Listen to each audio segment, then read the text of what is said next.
Hello and welcome back to Dukascopy TV. You've joined me for the third round of our 6-part series where we're going to take a look at the trends affecting the way we buy and sell with Ago Cluytens. Ago, thank you for joining me once again in the studio. It's great to be here. Now this programme we're talking about big game selling. So what is it that you mean by this phrase? Big game selling is a term that I coined sort of as an analogy or as a parallel to big game hunting. Now big game hunting is hunting large animals, typically in Africa and other remote areas around the world. And big game selling is the idea of approaching sales as a game and selling to bigger corporations, bigger titles, and for bigger budgets. That's what big game selling stands for. It's all about the idea that the normal is over. The world that we knew as salespeople or as consultants or traders or financial services professionals that we knew 5 years ago is gone. That world is no longer here. And so where 5 years ago or a couple of years ago we could be happy with our client pool that we typically serve, today it's all about exploring. It's about going out there, trying to tap into new market segments, trying to tap into new types of clients, developing and launching new services and new products. And so the idea is just to challenge ourselves to think in a bigger context. And that's what big game selling is all about. And what are the advantages of this, would you say? The advantages are, first and foremost, big game selling is all about business growth. So it's really about forcing us to take a different perspective on things rather than stick with the status quo. It forces us to think outside of the traditional boundaries and think about, again, how can we sell to new segments, new markets, bigger clients. And there's this saying which I quite like, which is, shoot for the stars and you'll land on the moon. And I think there's definitely some truth in that, even though it's obviously been probably used and overused.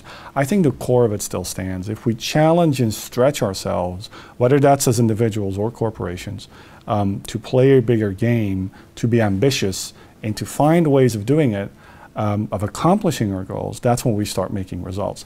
Is this game that you're talking about, is this just reserved for very large companies? Not at all, no. And thank you for bringing up that point. Big game selling is as much, if not more, for small companies and for middle-sized companies and even individuals than it is for large corporations.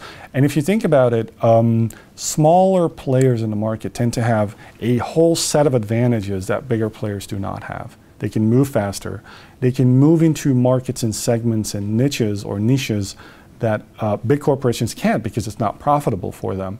Whereas as a smaller player, you can make decisions around where to play, so which segments, which markets, which kinds of services you offer, very quickly decide to move into a particular segment, capture that segment, and move in there.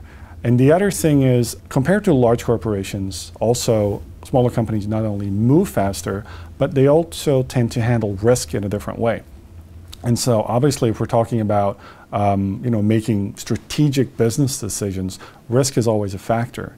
And if you can get over that hurdle, if you can quickly grasp the extent of a degree of a risk, I would say, that is associated with entering a certain segment or market, and you can make a decision to move and then put all your resources against that very quickly, your chances of success are usually pretty high. And is this how you would advise small or mid-sized companies to buying better, faster, and more often? As with everything, I think there's a process, and the first one is to look at how you're currently playing and understand where your strengths and weaknesses are. What are your most profitable clients? Which accounts do you tend to sell more to than others? Which kinds of deals to which kind of companies to which kind of people do you tend to close more often than others? So that's the first one. Then from there, the second step is to define some goals and objectives. I think that's always a great way to start something like this. And then it's crucial that you define where to play. Today, especially as a small player, you can't just be broad-based and sell, try to sell everything or be everything to everyone. You need to focus on a couple of strategic core service offerings or niches or client segments and really try to go in and claim those as yours. The big thing that I sometimes find with clients is that they understand the need to move into that segment or to make that strategic decision, but they're not willing always to make the investment that corresponds with that.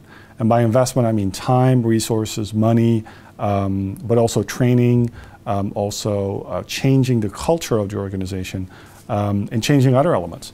So deciding to commit resources against a particular set objective and then moving on that is crucial. And then finally, it's a matter of defining the execution plan, the game plan for going to market, and then again, measure, and improve incrementally on those areas where you're strong, and that's how you're going to get there. Thank you, Ago, for coming in and sharing your insights with us once again.